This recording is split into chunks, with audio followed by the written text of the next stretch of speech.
Welcome everyone to another Best Practices Power Hour. On behalf of the National Association of Testing Professionals, NAPP, I would like to welcome everyone. Today we're looking forward to a great conversation on the formative assessment process, one of the hottest topics across the nation, and the interim assessments themselves as part of that process. This is, again, part of our 2021-2022 webinar and Power Hour series. We have planned a couple of sessions that were informational reflections in the fall semester that will evolve into our sessions that are going to be focused on best practices. So we're excited to be bringing you this topic here today. So thank you for being with us here today. And I want to welcome everyone to our conversation today. For those of you that may be new to NAPP, just want to let you know a little bit about us. We are a nonprofit organization that was created by testing coordinators for testing coordinators, simply to come together to streamline our efforts, to save us a little bit of time and just make the work easier. So it really is a true collegial effort to genuinely support and empower one another. We want to thank our dedicated sponsors, without whom our efforts here would not be possible. We are very fortunate to have a group of very dedicated founding sponsors. TestHound is the company that is powered by Education Advanced, Illuminate Education, as well as Alpine Testing Solutions, Eduphoria Curriculum Associates, NWEA, Kurzweil Education, and USA Test Prep. So we want to absolutely recognize and thank them for all of their help, and want to encourage you to reach out whenever possible, as they are here to support your efforts as well. Today we have, oh, this is actually the wrong title. I will correct it before we post the final session. We did beginning of the year testing tips for testing coordinators last week, and we're sharing that recording with this Friday's newsletter, so look out for that. But today we actually are having our session, as previously mentioned, on the assessment, the formative assessment process and interim assessment specifically. Today our expert panel consists of Ed Rober, who is the assessment director in Michigan for the Michigan Assessment Consortium. David Ortiz joins us from California. We are fortunate to have Julia Amponsa-Gilder from Houston, Texas, and her senior manager for formative and data quality, Gabriel Parshell. So for those of you who have not met, I'm Elda Garcia, and I am your executive director, and I will be moderating today's session. We have a lot planned for you today, so we're not going to spend any time on our bios today. We are happy to kind of give you our reference information for you to peruse at your leisure, but we want to get straight to the discussion. So here's my bio slide, and here is Ed's for your information, followed by David's, and they're each going to take a minute to introduce themselves on their specific portions of the presentation. So you'll have this available for your review later. We have Julia Amponsa-Gilder again, Amponsa-Gilder, that's fun to say. And then Gabriel Parshell, who will share some of his innovations that are going on in Houston today. So our goals are to help you understand the formative assessment process and interim assessments, as it is a big topic across the nation as we consider alternatives to our or additions to our summative assessments as a way of informing instruction. So Ed Raber is going to start us off with an overview of the formative assessment process and interim assessment specifically.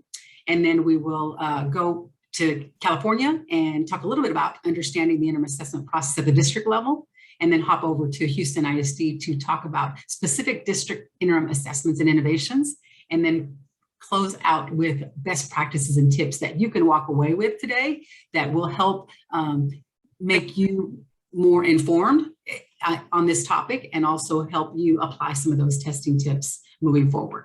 So our first question that we're going to talk about, and we're going to roll right into questions 2 and 3 that really are going to align with the session goals. The very first one we have is really an overview, is for Ed Raber to help us understand the formative assessment process from a national perspective, as he's a national expert, and will give us some insights and share some background information and look at the two processes and how they differ and are similar, and specifically tell us more about assessments for learning as opposed to assessments of learning, and share a little bit about his insights from a national standpoint. From there, we'll roll right into the second question that we previously talked about as diving into the district level, but I'm going to stop sharing my screen here for 1 second, and I'm going to let Ed Raber say hello and give a little brief introduction about what he has been up to, and then get us going. Ed, thank you for being with us here today. Hey, it's my pleasure to be here, and thank you for inviting me. I feel a great kinship with many of you because I understand that NATP has a strong Texas contingency, and I am now a Texas resident working full-time in Michigan, if that's not weird. I am the assessment director for the Michigan Assessment Consortium, which is a nonprofit that I co-founded 15 years ago when I was just completing my stint as assessment and accountability director for the Michigan Department of Education. And it's permitted me to focus on some of the things that I like to work on in retirement and ignore the things that I don't like in retirement also. So I want to talk today a little bit about the formative assessment process. Been part of a national group that has worked on this over the last at least 15 to 18 years, and give you some insights and some thoughts, and maybe a couple of biases here or there too. So one of the things I think I wanted to start with, though, is a kind of a sense of kind of like where we're at, and there is a lot of disruption taking place in our schools. Probably don't need to say that to you. You could school me on that.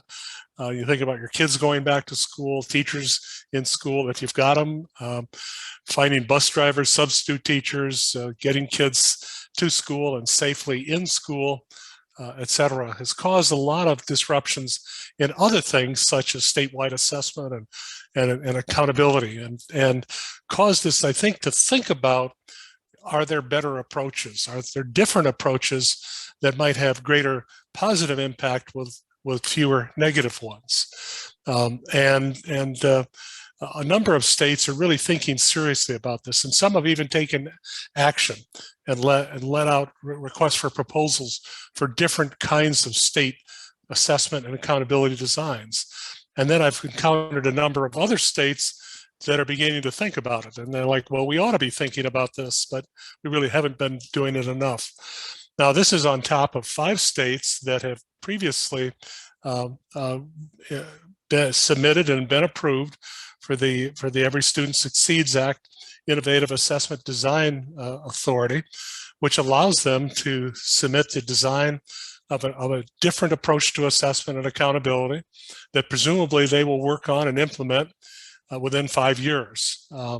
There's 2 additional authorizations that are possible.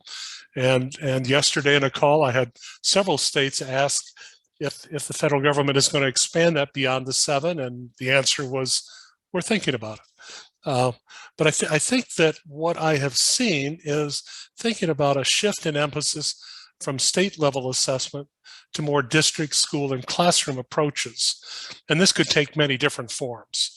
One simple one is to divide up the state test into 3 or 4 parts, like the interim assessments that are given in school districts. And that has advantages and disadvantages. Less concentration at any one time, but probably more disruptions, all the way to let's get rid of the large scale tests and think about more formative approaches to assessment. And another thought by way of background, here in the United States, we tend to think about summative assessment and interim assessment and formative assessment. But most of the rest of the world divides assessment into 2 parts, which I actually think are more useful. Assessment for learning, which is assessment carried out literally during instruction, during the 45-minute period number 2, when social studies is being taught. That teacher and the students engage in certain practices that will help the teacher and the students guide the teaching and learning. That's not a test. It's not any kind of formal measure necessarily, but there are some formal steps that a teacher may go through, as I'll get into. And then there's assessments of learning, which is assessment carried out at the conclusion of instruction, whether that's on a weekly basis, an instructional unit, a marking period annually, or even less often, such as the NAEP assessments and international assessments that are given 2 or more years apart. And both of those, I think, are important parts of a balanced assessment system. So when I talk about balance in assessment, I'm talking about there's at least as much emphasis on assessment for learning as assessment of learning. And that balance can be achieved. And a lot of the discussions right now are between state and district. But I think that the classroom level is where balance is most critical.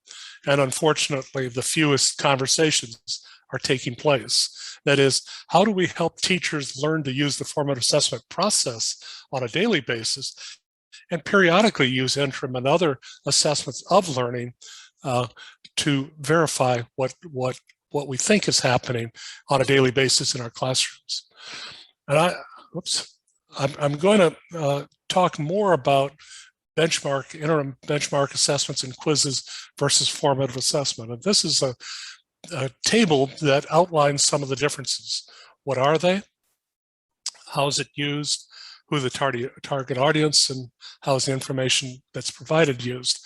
And I think the key is that the formative assessment process is just that, a process. If there's an S on the end of formative assessments, it refers really to interim benchmark assessment. And I'm a stickler for the vocabulary because of the consequences of misusing the term formative assessments. We tend to think that we're doing things that will have the known research-based impact of use of the formative assessment process, when in fact we won't.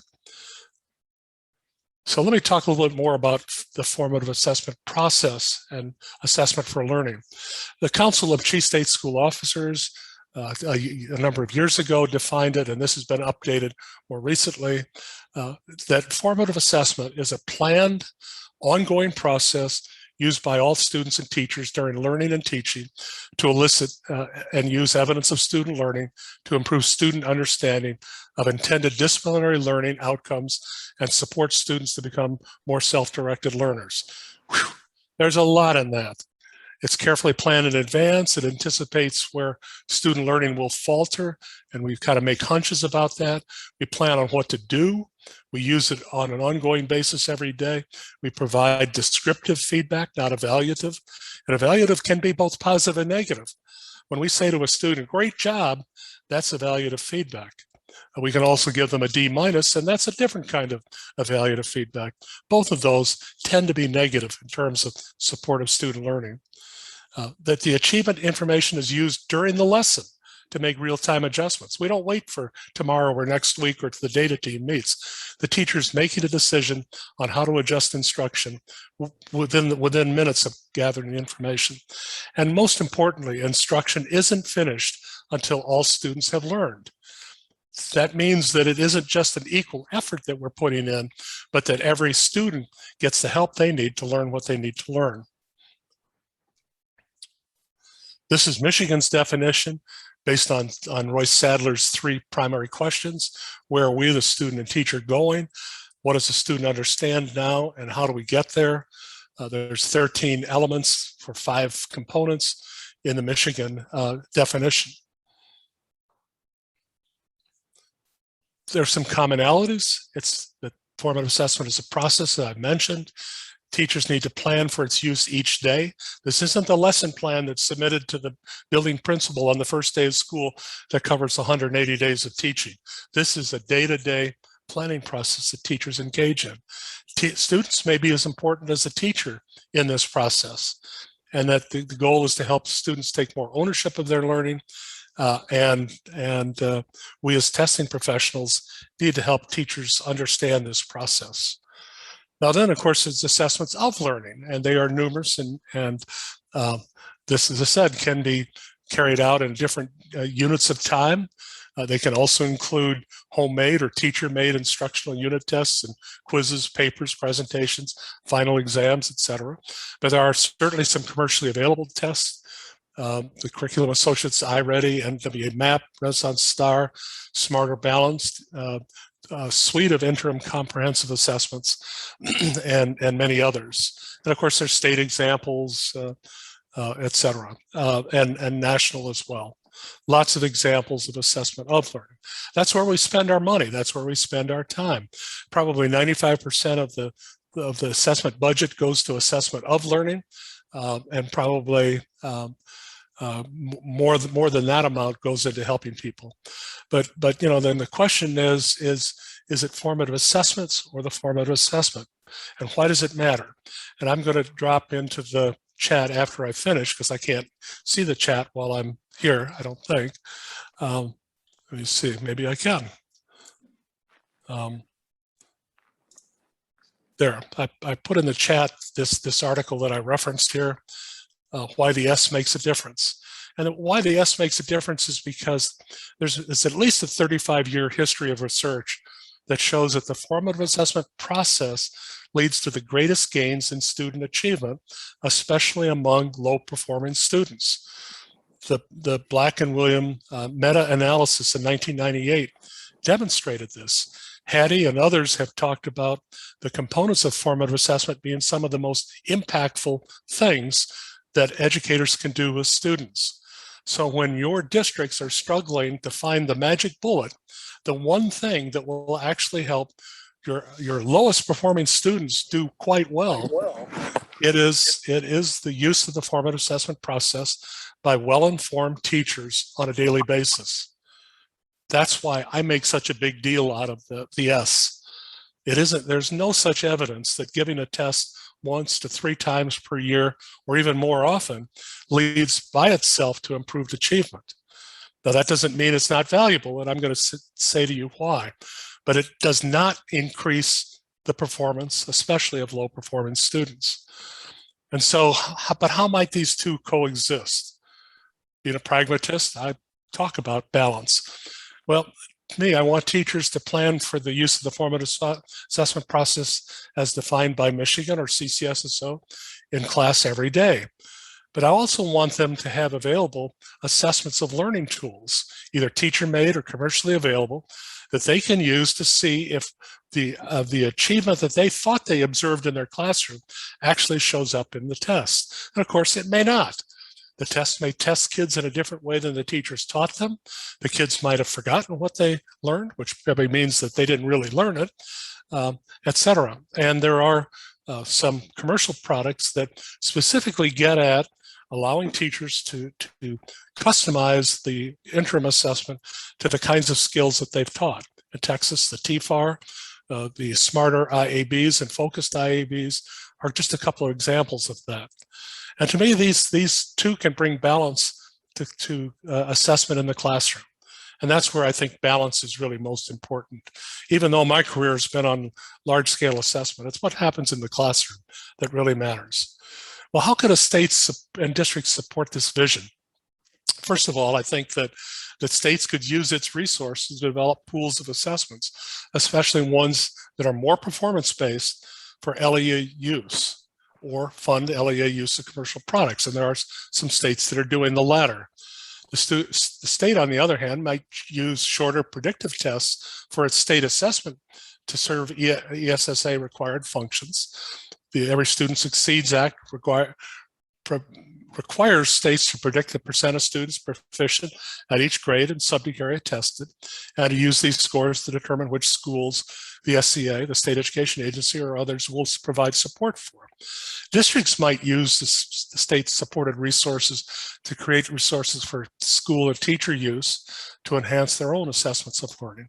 And district and schools could use the state proficiency scores to improve the instructional programs for future groups of students. If your fourth graders aren't doing well on the test, what needs to be changed in your fourth grade mathematics program to improve student performance going forward?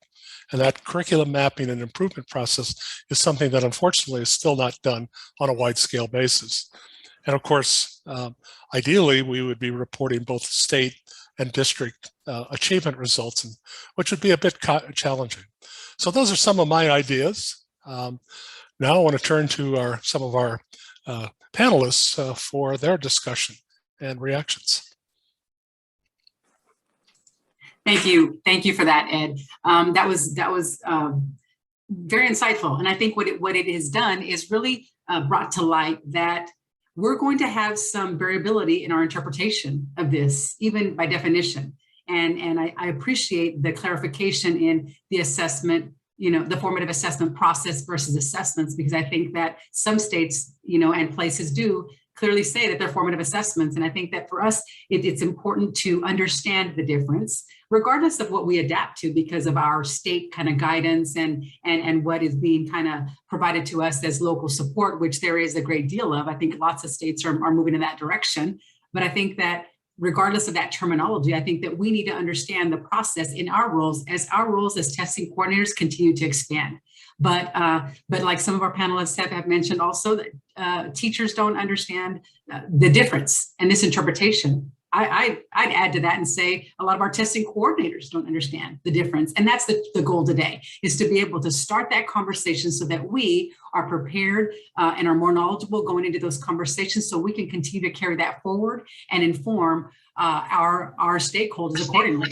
So I want to go over to David now in California and give us a little reaction to Ed's presentation as far as definitions, commonalities, interpretations, and then dive into what you're doing there in your district.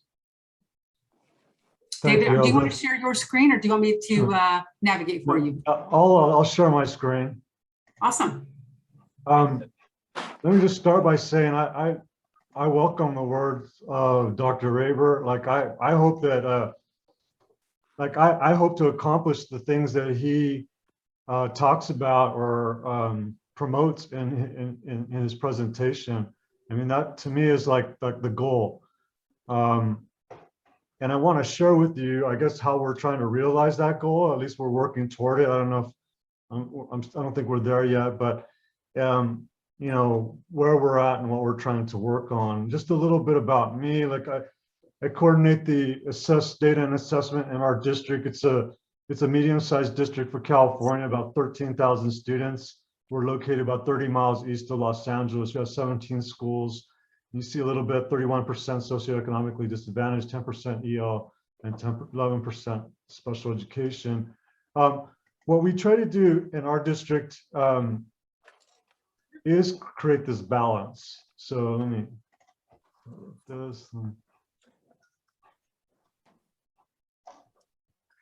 I just use this as kind of like a starting point. Like, so we want to create a balanced assessment program. I just borrowed this from our state framework. I think they borrowed it too, but this idea of a different way of looking at assessments where balancing between short, medium, and long cycle assessments. And what Dr. Raber was talking about, the importance of like the short cycle, the formative, the minute to minute, the daily, the weekly assessments that occur in the classroom. Try to balance that with the medium cycle, which is more of like an interim assessment, like something like what we use, which is iReady and Smarter Balance. Those are the two primary sources we use district-wide, is the iReady diagnostic and the Smarter Balance interims. We have a protocol that we're working with teachers on the interims, so the diagnostic with iReady. We hope to use them. We hope that there are tools of assessment and for assessment, but it's definitely a process. What I'd like to focus on, though, is what we're trying to do with Smarter Balance resources. So Smarter Balance is the nationwide consortium of states that California does belong to. And they provide our summative assessment, but they also provide interims and what they newly called tools for teachers. I want to focus on the interims and the tools for teachers that we're trying to use. And like I said, trying to balance that with the formative assessments and maybe trying to even use some of those assessments for formative assessment. What I like about what SBAC is doing or has done is they try to promote, I think they realize, just like we kind of promote the work of Hattie and talking about how effective, how important formative assessment can be on student learning. Like Dr. Raber said, that's where it's at really. It's that trying to, like, in the moment, trying to you know, what I try to promote responsive teaching in the moment, trying to use these tools so that we can respond to what's going on with students and kind of improve our instruction. They outline it this way. You know, the formative assessment process is clarifying intended learning, and we're always working on success criteria and learning targets. like eliciting evidence, trying to find out, what do students know, what can they do, what are they thinking, and then interpret that evidence and act on it. And like I said, what I love about what Smarter Balance is doing, at least with the tools for teachers, is they're trying to help us with each step of that. And I'm trying to promote this amongst teachers. We use the interim assessment blocks. In fact, right now we're administering the listen and interpret interim assessment block. And I'm trying to promote it in a way that is part of formative assessment, and we're trying to make use of it flexibly. So when we administer the IAB, the interim assessment block, which is really a small assessment of about 10 to 12 items that focuses on maybe 1 or 2 or 3 standards, or what SBAC considers a target. And when we do that, like right now, what I like about it is that before we administer, what I try to promote with teachers is like, let's start with the formative, let's make it flexible enough so you could just administer it like a standardized test, or you could administer it flexibly. You could be part of an instructional activity, and Smarter Balance promotes that. So it could be more like we could take parts of that and then use it when they find it useful in an instructional activity. But before that, they kind of like, we encourage them to clarify the intended learning. So for example, what is it that we want students to understand here? And like I just recently emphasized this with teachers. So this IEB that we're talking about is called Listen and Interpret. I remember I try to emphasize the focus is using listening comprehension skills to support thinking and drawing a conclusion. So like, for example, what we want to make sure that they understand and clarify the intended learning is not that it's not called listen and recall. It's listen and interpret. There has to be some critical thinking that goes on, and that's what they're trying to get at. So SBAC helps us to clarify this in their tools for teacher. What is the intended learning? They also are, what I like about it, they're very systematic, right? And I think we can draw on their items to like elicit the kind of evidence we need. Here's an example of some of the kind of listen and interpret items that they have. And we found, like, what I love about this kind of item is we found that, students struggle with these are all correct answers, which is the most likely one. This is most likely the purpose.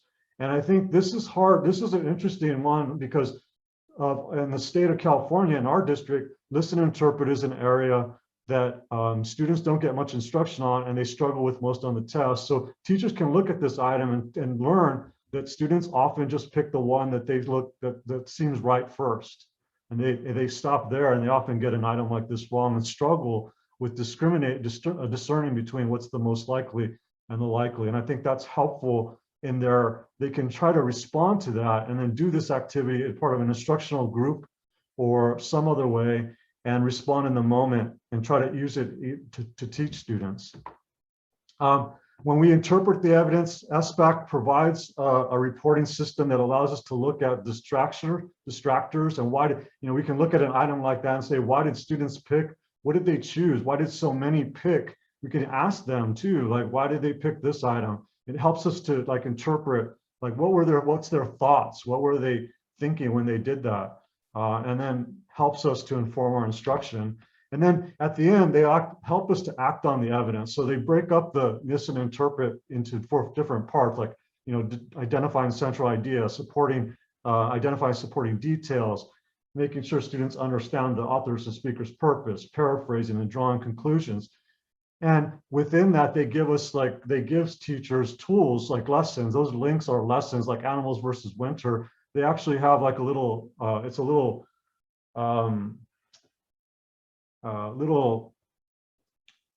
short story that the teacher's supposed to read, and it helps them to do some group work to try to help them identify the central idea and help them to improve on their performance on this IAB or even an item on the IAB.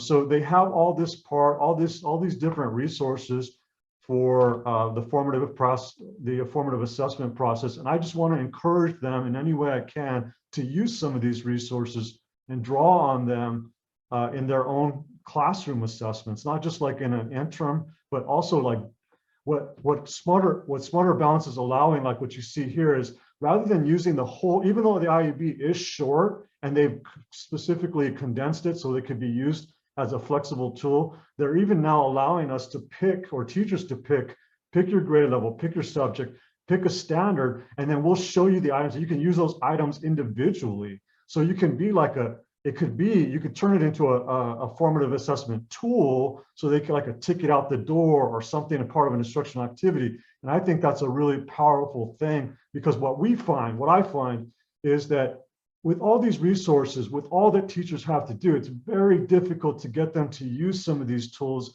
because they're so inundated with all the responsibilities, all they're asked to do. So our goal is to make it as practical as possible. And I think this kind of thing helps. And like when we get to see these items, I ask teachers, like, if you're planning for, like, let's say I'm an 8th grade teacher and I'm planning for math, and I know I'm going to talk about exponents. So look at what when you use this kind of a tool, look at that item, see what they're looking for. And like, for example, I see this item, and I know from working at their item specs that Smarter Balance considers this a difficult item. Only 30% or less of students get this right. So with knowing that, they can kind of like look at the kind of problems that students might have, and they can help that inform their instruction, and use it as, like, let's say, a check for understanding. And they don't have to be necessarily limited by like this standardized kind of format. They can add to this question. They can ask them, so instead of just saying select all the expressions that are equivalent, select, I want you to, for example, tell me why each one of these, which one is right and wrong, and then give me a rationale for why it's right and wrong, and then give me then I tell teachers, then consider asking them, what are alternative ways to simplify this expression? All of this, they can build on the items that that SBAC provides. And I think it can be very practical, and they can make use of it, like I said, like Dr. Raver said, in the moment. And that's what we're trying to accomplish in Etiwanda. It's definitely a process. Getting all the teachers on board with this is not easy, but we believe in the formative process, and we think it'll make differences. And if we can make it practical, it'll be a permanent part of teachers' repertoire, their approach, and that's what we're shooting for. That is fantastic, David. I really appreciate that. I do want everybody to know that I looked at that question and I knew the answer straight away. I really didn't, but I think those are great insights, David. I think that this really kind of drives home, kind of the complexity in some of this stuff, and really the more tips we can apply. And one of yours just right there is really helping them to understand the process, to be able to increase the buy-in, and then with the hopes that it will eventually become a permanent part of their kind of instructional approach. So I'm going to ask Ed to kind of react from kind of your perspective, your national position. Like, what are your thoughts on kind of David's efforts there in Etiwanda? Well, I think they're great, actually, because it points out, to me, it isn't whether it's a formal test item or a thought and a question that a teacher asks students. The question and the real key is what happens with the data. And to me, in the formative assessment process, what David was saying is the teacher gets the information by interacting with the students, using a prompt, which is a formal way of asking a question, if you will, and the teacher is going to use that data right in that moment to continue teaching. If the teacher gave the prompt and marked a grade, you kids got it right, you get an A. You kids got it partially right, I'll give you C's. You kids didn't get any of it right, I'm going to give you F's. That's not the formative assessment process. If you were going to use it to judge, I've successfully taught this unit because most of my kids know it, but some don't. But I'm going to move on to the next unit. That's not a formative use of the data either. And so you can use prompts like test questions, but the idea is that teachers are using it while they're teaching. And in this case, it's because teachers probably couldn't think of anything as complex as that one with the multiplication of both positive and negative integers, et cetera, off the top of their head. And so they share that. And I know that Smarter makes that. It's one of the things that I like about the Smarter assessments is that their interims tend to be standards-based. Some of the commercial products are not. They give kids a scale score, which the teacher feels good about if it's going up and bad if it's going down, but it doesn't tell the teacher what to teach tomorrow. And so in this case, the Smarter is allowing their assessments to be used formatively as a prompt. So I think what David's doing in his district is great. I hope more power to getting more teachers to do it. We're going to keep working at it. That's so appreciate David's efforts there, and thank you for that response, Ed. So we're going to head over now to Houston, Texas, where we have a large membership, and we are fortunate to be joined by Julia Imponza-Gilder, our future doctor, Julia Imponza-Gilder, working on her doctorate. Super proud of her, and she'll tell us a little bit about herself and HISD and their efforts there. We'll embrace and then we'll go on to Gabriel to talk about some of the innovations and some of their efforts and what the result of that has been. So Julia, start us with a little bit of an overview of what's going on in Texas as far as formative assessment process and interim assessments. Okay, sure. So thank you for having me. Just a little bit about me. Worked as an educator here, all in HISD, 21 years, 8 years in elementary education, 13 years in student assessment, and worked as a director now for 9 years, DTC, District Testing Coordinator. We have all these acronyms. So with Texas, largest school district in Texas, Houston ISD, we're the 7th largest in the US. We have approximately 276 schools here. And so our enrollment has dropped a little bit over the last couple of years due to COVID. But right now we have approximately about 196,000 students. About 100 languages spoken. Economically disadvantaged, we have 78.45%. A little bit too about us, we are decentralized, so we're comprised of about, I think we have 6 areas, school office areas. So we have like 3 elementary school offices, the middle school office, high school office, and then we have office that we call Achieve 180. And so that's comprised of our critical need campuses. And so here in student assessment, we're built a little different. We're divided into 6 major teams here. So we have our summative assessment, formative assessment team, online assessment team, data quality team. We have a new data-driven instruction team, and Gabe's going to talk, of course, more about that. And then we have our test materials logistics. We are separated from a lot of the other departments, as other districts probably work closely like we do with curriculum, special ed, multilingual, GT, interventions office. We are now under our research and accountability office, which previously we were separate. And so that's something just a little, people find a little different with us. What I'm going to do is actually talk about the Texas Education Agency and their formative assessment plans and resources. And then Gabe will kind of talk about how we're different here in the district. So I'm just going to give an overview of the formative assessment plans and resources provided by TEA, and then Gabe will kind of dive deeper into our formative district practices. As we usually don't require the use of the TEA resources here. And I usually say, because this year we've mandated one of those, and that was due to also with COVID and students not testing in the spring. And so with the integrative formative assessment pilot with TEA, TEA did put together and is currently working with an educator advisory committee, which started in 2020 to design the formative assessment pilot model, which is expected to launch in the fall of 2020 or 2022, I'm sorry. And so their plan is to pilot this over several years to assess the benefits as well as ensure the design maintains, of course, rigorous level of validity and reliability. So it'll be similar to our state summative assessment that we currently use for accountability, which we call STAR, stands for State of Texas Assessments of Academic Readiness. So again, another acronym. The plan is to administer these formative assessments several times during the school year and then potentially replace our STAR summative assessment. which I believe is, I think we talked about this earlier, similar to what Florida is planning to do.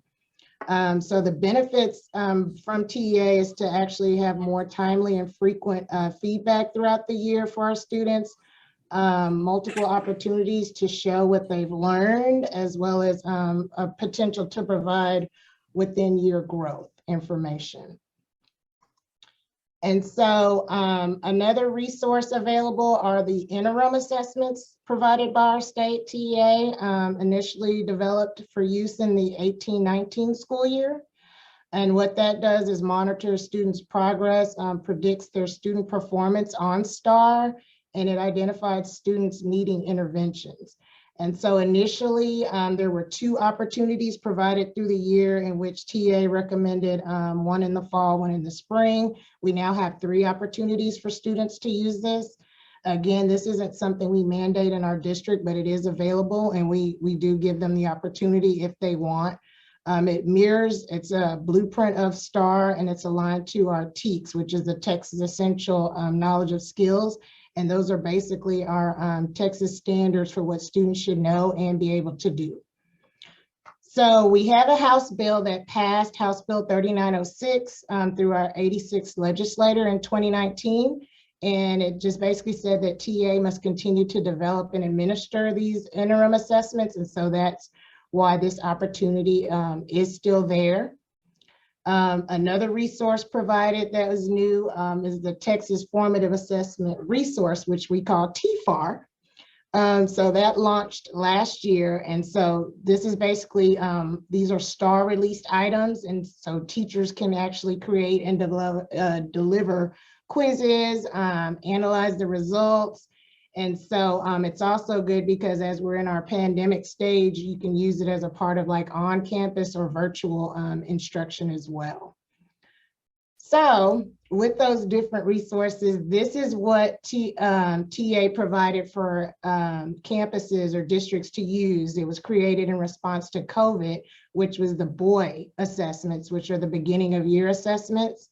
And so because of the cancellation of STAR and in response to COVID, it was used to measure gaps in the student learning that arise from the disruption. And so we decided as a district here in HISD to use the BOY assessment this past August. The assessment, I think, just closed in October last week, I think. So with the House Bill 4545 that passed during our 87th legislature, this established new requirements for those students that didn't pass STAR in the spring or who didn't take the STAR at all. And so they're using this to actually get a gauge at what the students know. And it's being used to receive supplemental instruction as well for those students that didn't pass. And so that is one resource that we did use here in the district for our campuses. So as we go on to talk about, because we have a lot of things that we do here in HISD, we're going, Gabe, I'm going to pass it on to Gabe. So Gabe is going to actually go into our data-rich year that we have here in Houston ISD. It's kind of like a year-long calendar of action. And so it kind of goes into key reports and thinking to use at each time of the year that we really like our teachers to look at and use as we talk about our formative assessment practices. So I will pass it over to Gabe and he will go through our district practices. Good afternoon. It's a pleasure to meet all of you. I am a senior manager here at HISD. And currently right now, I work with our team that manages our formative assessment platforms that our district assessments and campus assessments are taken on. And then also our team that does reporting for our central office leaders. Previously, I was one of our data-driven instructional specialists and one of the managers where I was able to work knee to knee at campuses and with teachers and PLCs to help them look at their data and make a plan of action. And so these next few slides are gonna briefly kind of give you an overview of some of the things that I think are innovative that we do in HISD. And some of these innovations were born out of our size. We have over 270 campuses. And so when we are doing rollouts and creating resources, we have to design things in a way that scale up, right? The other core thing that we have is decentralization, that there is not a central source that goes out and tells campuses, you have to use these resources. And so we market our resources and some of the things that we do. And when we see them being used out there, it's because the campus has found them useful and effective, and they wanted to use them. Some of the other things that, led to this creation of some of these resources were that we do have a group of high needs campuses. I know Julia mentioned them before, our G180 campuses. And so we wanted to have stuff that was easy and turnkey for campuses. When you have high turnover, when you have people that are newer to the profession, you need to have things that are turnkey. You can almost think of it as an easy button. And you also need boots on the ground that can go in and support those campuses as they need it. And so if you look in the chat, I'm gonna put a link. Oh, somebody already put it there, okay. To our Data Rich Year website, which I'm gonna talk about for a few minutes here. And really the premise of this is thinking of data as a year-long calendar of actions. And so our calendar of actions is actually based off of something the Data Quality Campaign put together, and they have some really great resources if you haven't had the chance to check it out. But looking at data isn't a one-time occurrence. There is a seasonal cycle to how we use data at our campuses. And so right at the beginning of the school year, before those students walk into our door, we are looking at last year's data to see how those students are coming into us.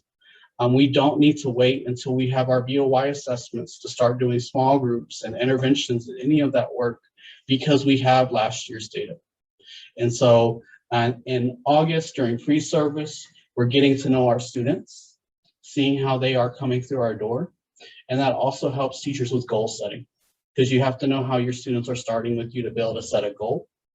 And then we get into having our BOY assessment rounds, our benchmark running records, our beginning of the year universal screener, to get deeper into the support they need in that grade level to better plan out and modify any interventions of work that we've already started.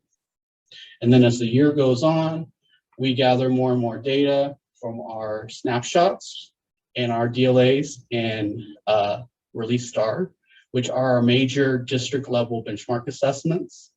And then also we gather our data from our campus common assessments, where teachers across the grade level use the same assessment, or a teacher puts their check for understanding into our formative assessment platform. So over the course of that beginning part of the year, you're gathering more data, you're creating action as you get it, you're looking for student misconceptions. And then it gets to the point where you have data on that same standard from multiple times in the year. So you may have data on that standard from when the teacher checked for understanding in the classroom, and you may have it on your snapshot 1 assessment, then you may have it on your campus common assessment, where maybe they spiraled that standard back in to reassess it. And so then when we get to that point, teachers are able to look at their standards progression to see our students getting increasing mastery on those standards over time, and identify the students that aren't and their misconceptions to be able to tailor their small group instruction to meet their needs. And then as we move into the end of the year, we're making sure that our students are fully mastered, our TEKS, our standards. We're prepping for our state assessment. And then we're closing out the year by looking back and seeing, did we meet our goals that we set at the beginning of the year? And then once we get to summer's work is looking back over last school year to start planning out changes to our instruction.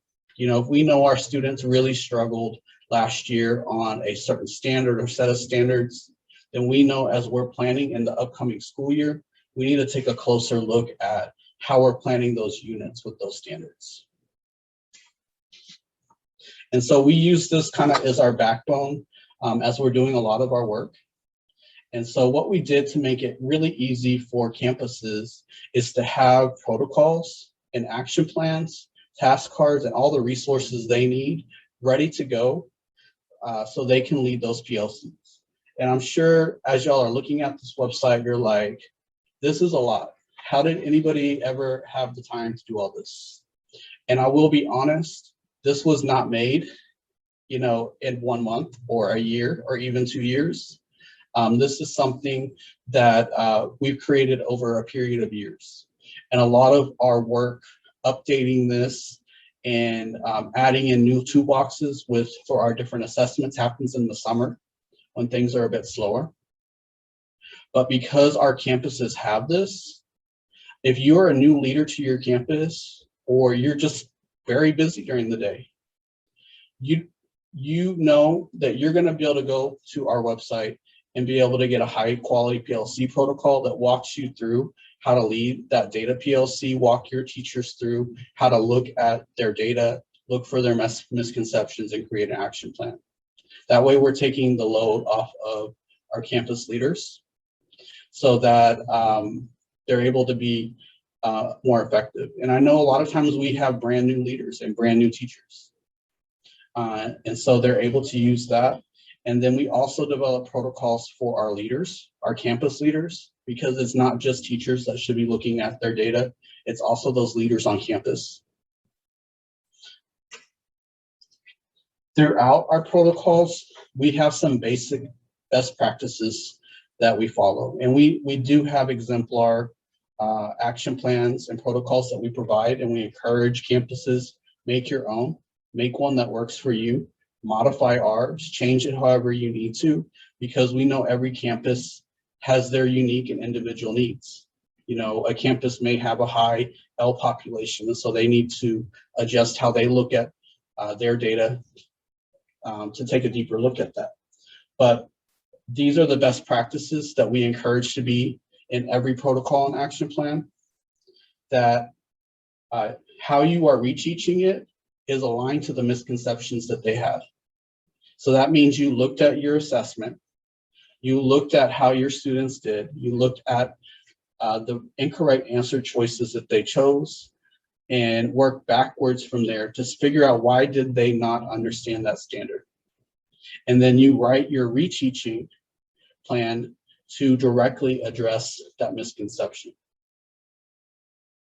That you reassess to ensure that they mastered it after you retaught, that you use a different teaching approach to how you taught it the first time. Because that teaching approach you may have used the first time may have not hit the nail on the head just in the way those kids needed it. And that your small group reteaching plans are targeted toward helping your students get mastery. Another key factor that's important is having a date and time for reteaching. Oftentimes, you know, we make plans. You know, I may make a plan that, you know, I'm going to go on a diet and I'm going to lose 50 pounds. But unless I say, I'm going to go run at the park 3 times per week and I'm going to start doing it on X day, it's much less likely to happen.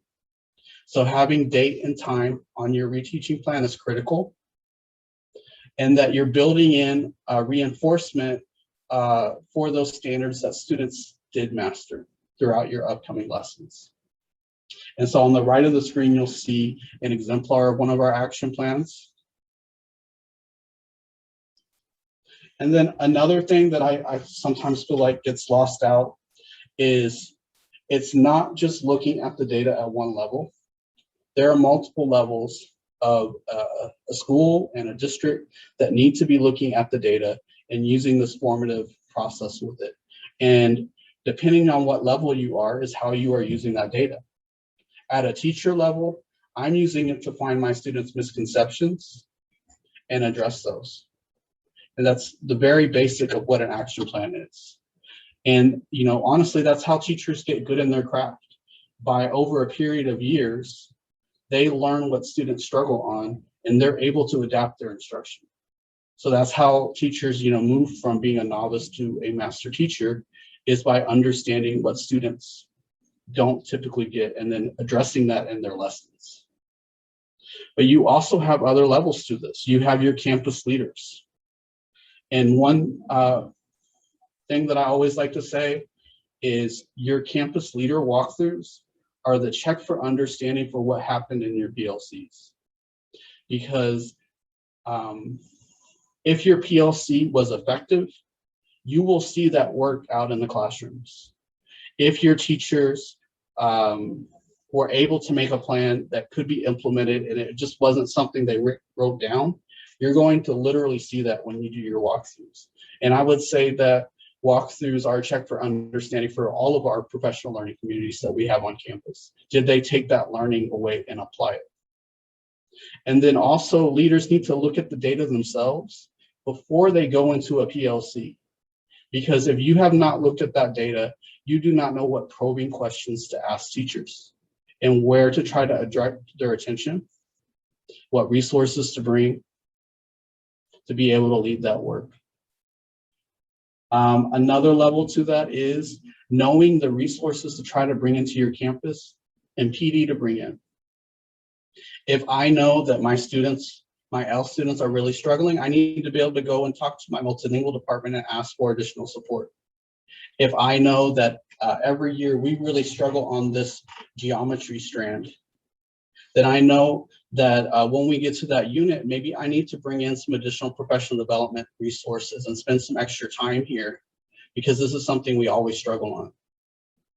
And then the next level up to this is your district leader level. Your leaders that are your curriculum leaders, your leaders that manage your principals. They should be looking at the data as well before they go out and visit campuses. I need to know such and such middle school 7th grade reading is really struggling this year. Let me go walk and find out and help on this specific area. So that way, as a central office leader, you are also targeted in your support that you're providing. And then another side of that is curriculum support.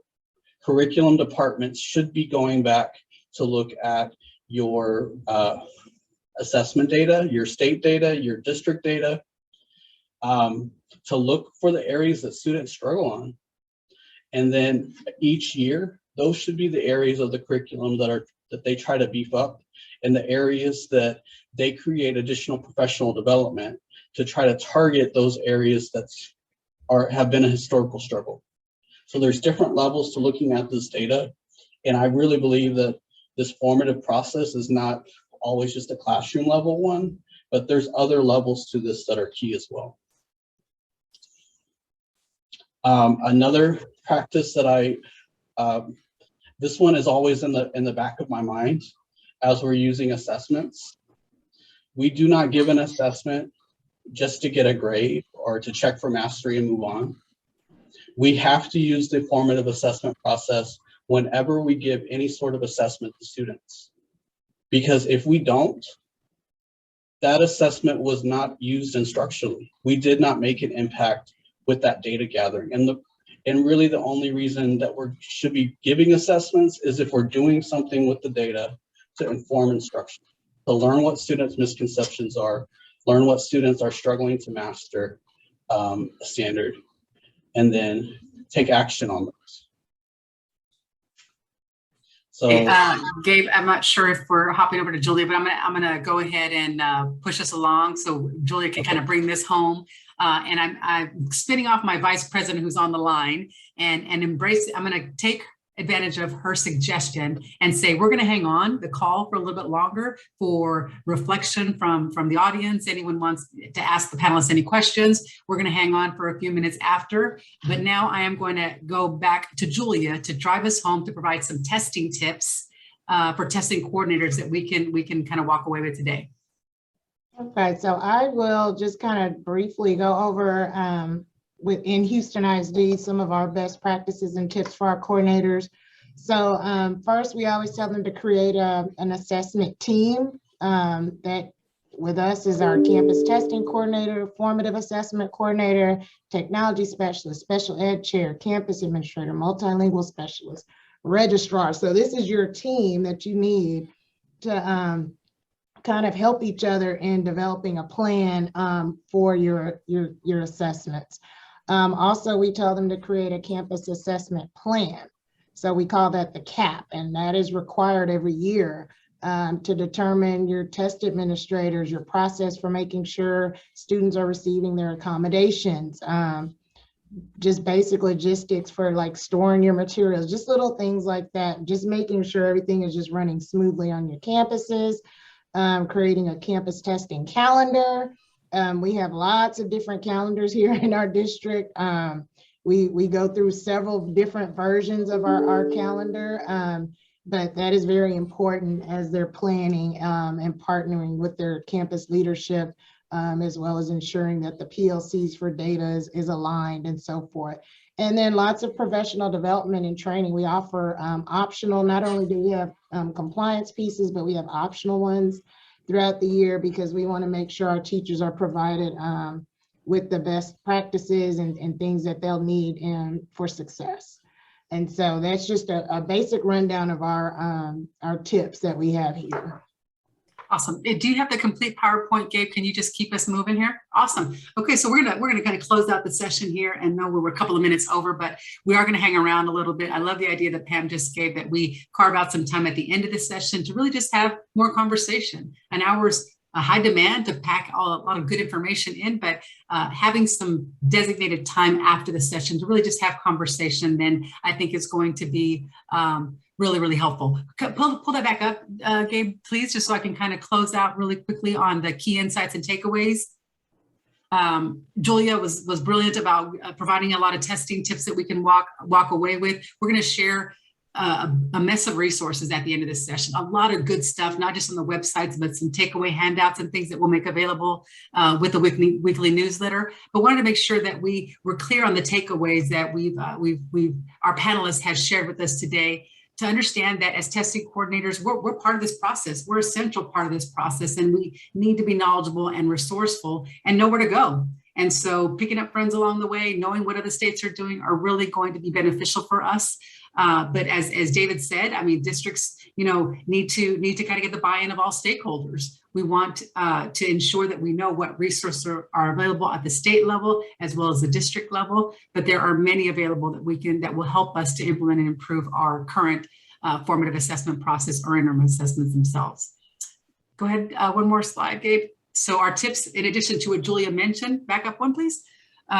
Really just want to make sure we understand the difference, as Ed pointed out for us, between the formative assessment process and interim assessments themselves, and connect with peers to learn from their innovations and experiences, as well as their best practices. As Julia mentioned, create a team, a plan, a calendar, and train accordingly so that we can get students buy-in to ensure that they're going to be on board, and they're going to weave it into their daily routine and their permanent process, as David pointed out to earlier. So we want to make it meaningful, right? We want the process to be meaningful and practical for our stakeholders.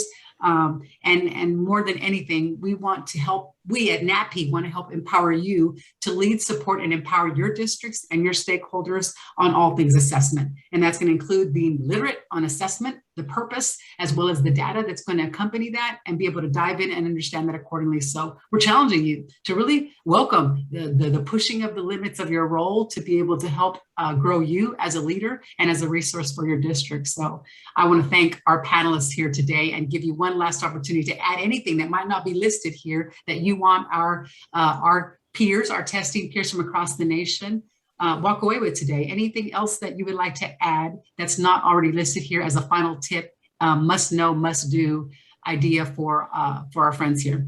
Gabe, anything? I'll just say the power is in the questions that you ask.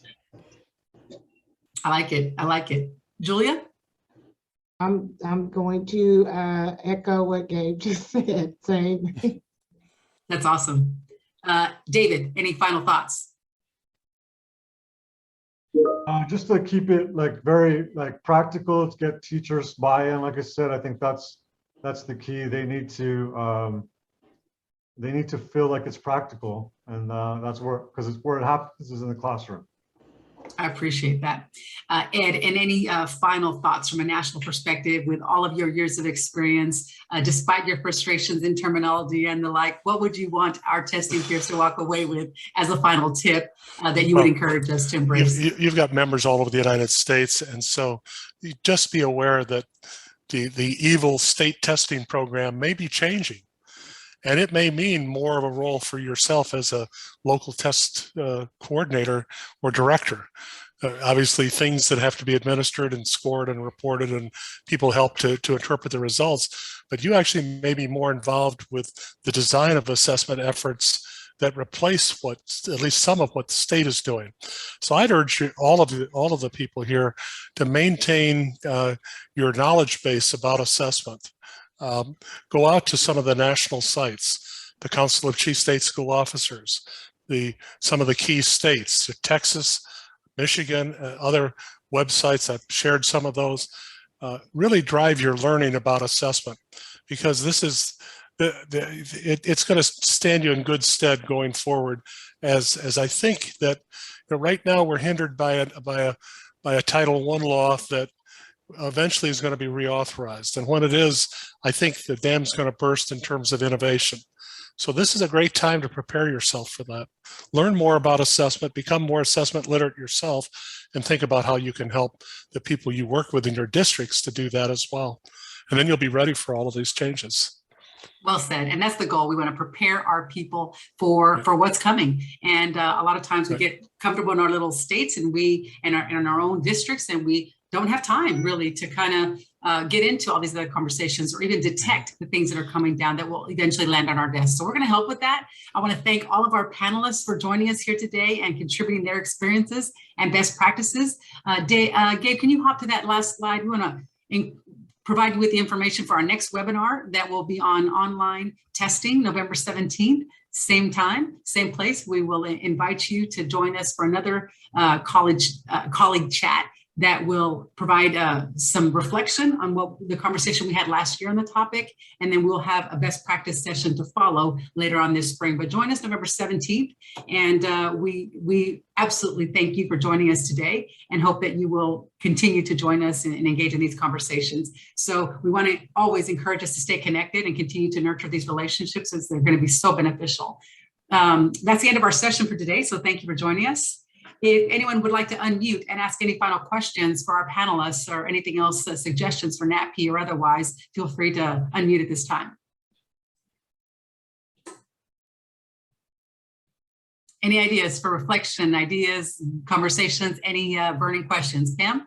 I just want to thank you. Some incredible resources. And I can see, for those of you that are in Texas, I can see how your calendar will impact your assessment of teachers, which could ultimately impact their eligibility for TIA. So I think that's pretty amazing. Awesome, thank you. Any other final thoughts or questions? If not, we want to thank you for joining us today, and we will hope to see you next time. Thank you, everyone. Thank you.